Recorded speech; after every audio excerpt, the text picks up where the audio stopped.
Hi everyone. Welcome to another day of Moments of Motivation with me, Dorika Carter. I'm so excited for this new year, 2019, and what it has to offer.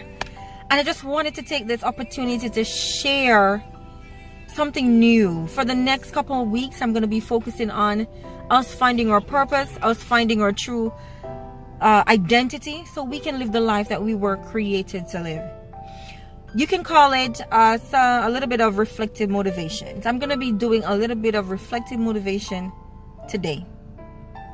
And I wanted to ask you a very important question. This is something I ask myself all the time and my children. I want to ask you, who are you really?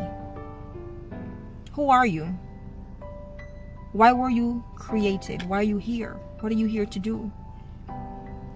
You see, it's important for us to know our true identity.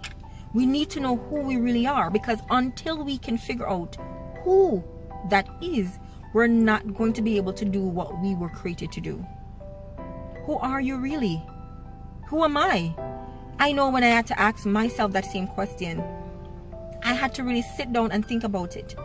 Am I going to identify myself with who people said that I am? Am I going to identify myself with my parents, my father, my mother, my family? Am I going to be identifiable with society, with what I see on TV, my neighbors, whoever? Am I going to identify myself with what they say? And I had to think about it. And for a long time, I know I tried to identify with people like me, meaning people who were business people, entrepreneurs, people who were speakers. I identified with so many groups of people.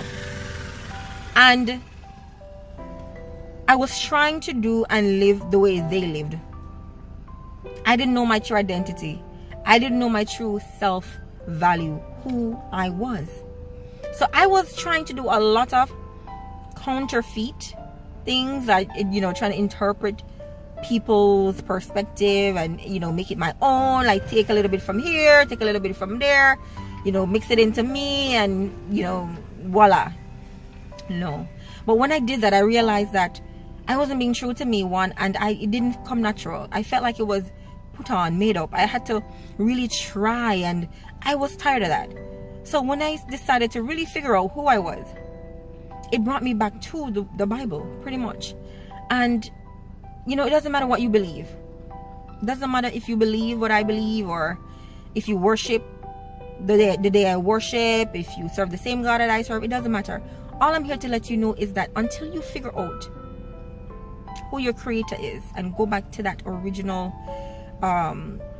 explanation or that original instruction of who he made you to be, or description of who he made you to be, you're not going to know who your true self is. I had to go back to that place. I had to really identify myself with my heavenly creator, my heavenly father, not my earthly father, not my parents, not my friends, not anybody that knows me, but him. And when I identified myself with my creator, with God, I realized that, one, I'm limitless.